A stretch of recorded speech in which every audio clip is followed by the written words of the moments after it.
आपकी आवाज। केंद्रीय कृषि मंत्री शरद पवार 2G स्पेक्ट्रम घोटाले में बुरी तरह फंस गए हैं। कॉर्पोरेट लॉबिस्ट नीरा राडिया का कहना है कि डीबी रियलिटी कंपनी की कमान पवार के हाथों में हो सकती है। हालांकि नीरा राडिया ने सीबीआई के सामने साफ कर दिया कि उनके पास इन आरोपों को साबित करने के लिए कोई दस्तावेज नहीं है, लेकिन ये आरोप पवार की मुश्किलें बढ़ाने के लिए काफी हैं। 2G स्पेक्ट्रम घोटाले में फंसे पवार। नीरा राडिया ने सीबीआई के सामने लगाया आरोप। डीबी रियलिटी की कमान पवार के हाथ में। क्या है इन आरोपों का सच? 2G स्पेक्ट्रम घोटाले पर सबसे बड़ा बम कॉर्पोरेट लॉबिस्ट नीरा राडिया ने फोड़ा है। राडिया ने शक जताया है कि इस घोटाले में घोटालेबाजों को पवार का संरक्षण हासिल है। नीरा राडिया ने यहां तक कह दिया कि उसे शक है कि डीबी रियलिटी की कमान पवार के हाथों में है। राडिया ने यह खुलासा सीबीआई के सामने किया है, जिसका जिक्र सीबीआई ने अपनी 80,000 पन्नों की चार्जशीट में किया है।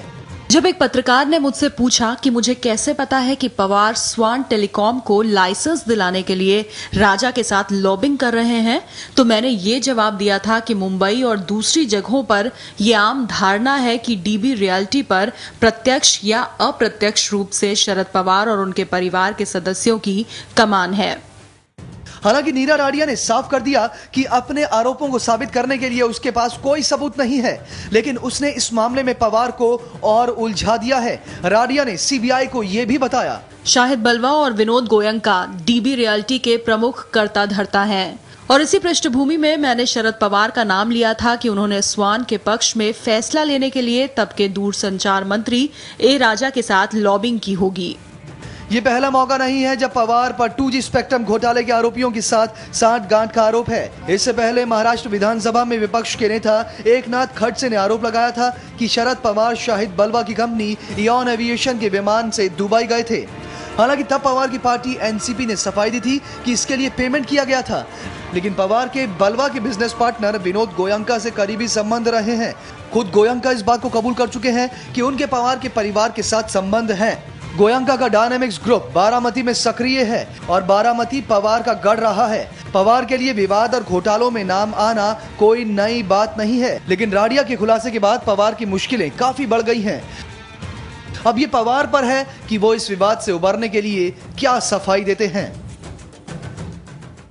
नीरा राडिया के आरोपों पर सफाई देने के लिए इस वक्त शरद पवार खुद हमारे साथ मौजूद हैं, और इस वक्त शरद पवार हमारे साथ हैं। पवार साहब, स्वागत है आपका इंडिया टीवी पर। नीरा राडिया ने यह साफ तौर पर अब कहा है कि उन्हें शक है कि डीबी रियलिटी की कमान आपके हाथों में है। इस आरोप पर आप क्या कहेंगे?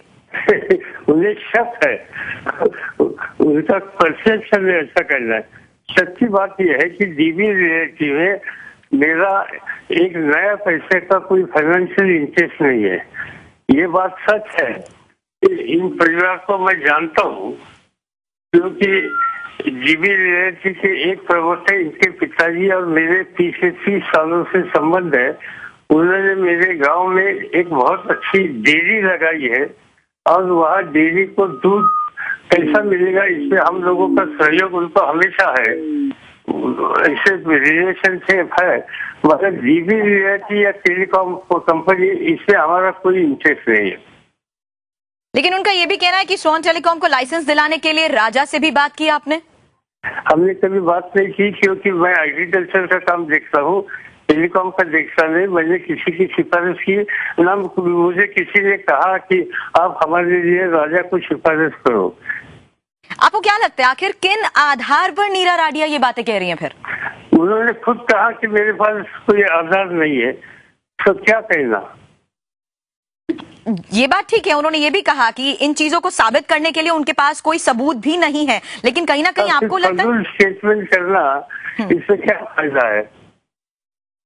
क्योंकि उन्होंने आपके ऊपर सीधा आरोप लगाया। आपको ये लगता है कहीं ना कहीं आप ही के खिलाफ एक लॉबिंग की जा रही है?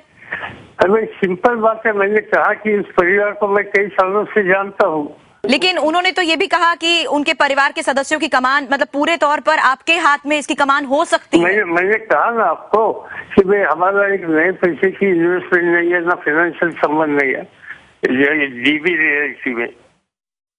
क्योंकि लेकिन आपको क्या लगता है ऐसे में वो क्यों आपके खिलाफ इस तरह की बातें कर रही हैं? फिर मैं जानता नहीं उनको, समय कैसे कहूँ।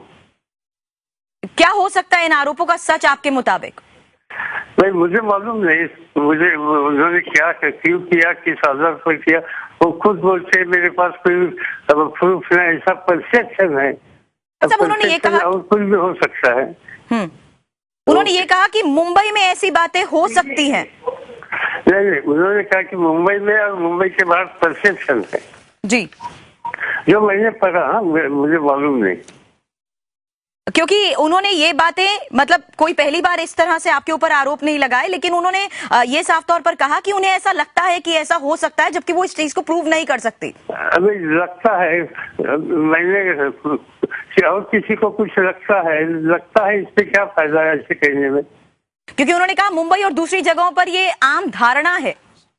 अभी धारणा इससे कोई फर्क है या नहीं? अब पवार साहब, क्योंकि मैं यहाँ पर आपका वर्जन इस बात पर जानना चाहती हूँ कि आपको क्या लगता है कि आखिर वो क्यों इस तरह से आपके खिलाफ करेंगी? नहीं, मुझे मालूम नहीं तो मैं किस आधार पर आरोप करूँ? मैं नीरा राडिया जैसे इरेस्पॉन्सिबल ट्रीटमेंट नहीं कर सकता हूँ, मेरे पास कोई मालूम इंफॉर्मेशन नहीं हो तो। और साफ तौर पर उन्होंने कहा डीबी रियलिटी से उनका कोई वित्तीय संबंध नहीं है। हमारे संवाददाता मनीष झा इस वक्त हमारे साथ जुड़ चुके हैं। मनीष, क्या क्या आरोप यहां पर लगाए गए? क्योंकि शरद पवार की तरफ से साफ तौर पर यह कहा गया कि वो इन आरोपों पर अब कोई बयान ही नहीं देना चाहते। देखिए सुरभि, इसमें एक बात जो साफ साफ है, जिसका पवार साहब को आगे जवाब देना पड़ेगा, जिसे लेकर महाराष्ट्र विधानसभा में भी हंगामा हुआ था कि डीबी रियलिटीज के प्रमोटर शाहिद बलवा के एयरक्राफ्ट में पवार साहब खुद गए थे। इसको लेकर जो एयरक्राफ्ट की डिटेल है, कि लिस्ट ऑफ पैसेंजर की डिटेल है, उसमें पवार साहब का नाम था। इसके अलावा विनोद गोयनका के साथ जो एक फ्लाइट में दोनों साथ गए थे, ये महज संजोग नहीं हो सकता है कि एक फ्लाइट में सिर्फ विनोद गोयनका के साथ पवार और उनकी फैमिली है, दूसरी तरफ एक फ्लाइट में शाहिद बलवा के साथ पवार साहब हैं, और दोनों डीबी रियलिटी ग्रुप से संबंधित रखते हैं। और ऐसे में अगर पवार साहब ये स्पष्टीकरण देते हैं कि डीबी रियलिटी ग्रुप से उनका कोई वित्तीय संबंध नहीं है, यहाँ पर पवार साहब को इस बात का जवाब देना होगा। दूसरी अहम बात आती है कि सीबीआई ने जिस समय नीरा राडिया से ये पूछा था कि उन्हें कब पता चला कि स्वयं टेलीकॉम को 2G मामले में लाइसेंस दिया जा रहा है, ऐसे में नीरा राडिया ने यह कहा था कि मुंबई सर्कल में ये बात चल रही है कि स्वयं टेलीकॉम को लाइसेंस दिलाने के लिए ए राजा से पवार साहब बातचीत कर रहे हैं। यहाँ पर अहम बात यह आ रही है कि चूंकि स्वयं टेलीकॉम को लेकर अब सुप्रीम कोर्ट हो या सीबीआई हो, हर जगह यही बात आ चुकी है कि स्वयं टेलीकॉम को गलत तरीके से लाइसेंस दिया गया था। सवाल है कि स्वयं टेलीकॉम को लाइसेंस दिलाने में जो अहम भूमिका थी वो थी शाहिद बलवा और विनोद गोयनका की। हो सकता है कि अकाउंट के खाते में पवार साहब का डीबी रियलिटी से संबंध स्थापित न कर पाए, लेकिन पवार साहब को इतना जरूर जवाब देना होगा कि शाहिद बलवा और विनोद गोयनका से उनके क्या संबंध थे, और शाहिद बलवा और विनोद गोयनका डीबी रियलिटी से जुड़े हुए हैं।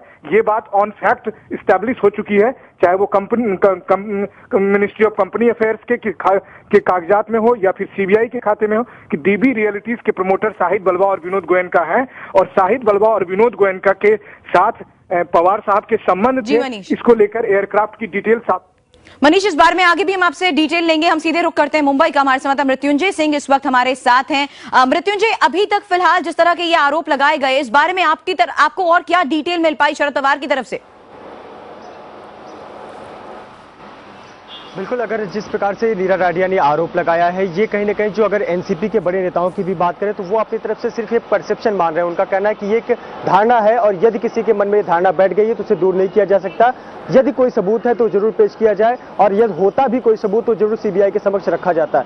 लेकिन जो बड़े एनसीपी के नेता, उनका कहना है कि ये सिर्फ एक धारणा मात्र है, और अभी तक ये पूरी तरह से बातें सिर्फ नीरा राडिया ने यह भी एक प्रश्न सामने आया कि जो उन्होंने 4 स्टेटमेंट दिए हैं सीबीआई को, वो चारों अलग अलग है। यहाँ तक कि उनके खिलाफ जो आरोप लगे हैं कि उन्होंने कितने लोगों से क्या बातचीत की, वो कहीं ना कहीं अपने ही उत्तरों में उलझी हुई है। उनके पास खुद के ऊपर जो आरोप लगे हैं उसके जवाब नहीं है। ऐसे पर जो एनसीपी के नेता है, उनका मानना है कि ये सिर्फ और सिर्फ परसेप्शन है और इसमें कोई सच्चाई नहीं है। जी मृत्युंजय, इस वक्त जहां पर आप खड़े हैं, यहाँ पर एनसीपी का कोई समारोह होने वाला था। हालांकि इस तरह के जब आरोप सामने आए तो यहाँ पर क्या प्रतिक्रिया आपको मिली लोगों की? जी बिल्कुल, यहाँ हम मुंबई के अगस्त क्रांति मैदान पर है, जहाँ पर एनसीपी के नेता और आरपीआई के नेता यहाँ संगठित रूप से एक अन्ना हजारे के विरोध में यहाँ पर मोर्चा निकालने वाले हैं। लेकिन यहाँ अभी जो कार्यकर्ता कम संख्या में उपस्थित है, उनका कहना है कि ये जो नीरा राडिया है वो खुद एक आरोपों में फंसी हुई है, वो किसी को कैसे ब्लेम कर सकती है जब उसके पास कोई सबूत नहीं है। हालांकि ये स्थानीय कार्यकर्ता है, लेकिन दूसरी तरफ बात करें तो ये भ्रष्टाचार के खिलाफ अन्ना हजारे को मुहिम के खिलाफ ये सब एकत्रित हुए हैं और यहाँ से वो चैत्य भूमि जो कि दादर में स्थित है वहां जाएंगे और वहां पे वो अपनी आवाज बुलंद करने की कोशिश करेंगे।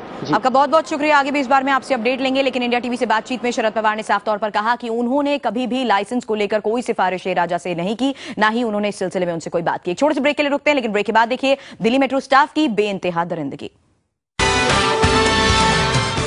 कांग्रेस के बाद बीजेपी ने भी देश के महापुरुषों का किया अपमान। चंडीगढ़ बीजेपी की वेबसाइट पर देश के 2 महापुरुषों बाल गंगाधर तिलक और डॉक्टर भीमराव अंबेडकर की जाति का जिक्र किया गया। हम आपको चंडीगढ़ बीजेपी की वेबसाइट इस वक्त दिखा रहे हैं। इसमें बाल गंगाधर तिलक का जो जीवन परिचय दिया गया है, उसमें बाकी चीजों के अलावा उनकी जाति का साफ साफ जिक्र है। इसमें लिखा है, तिलक का जन्म महाराष्ट्र के रत्नागिरी में चित्पावन ब्राह्मण परिवार में हुआ था।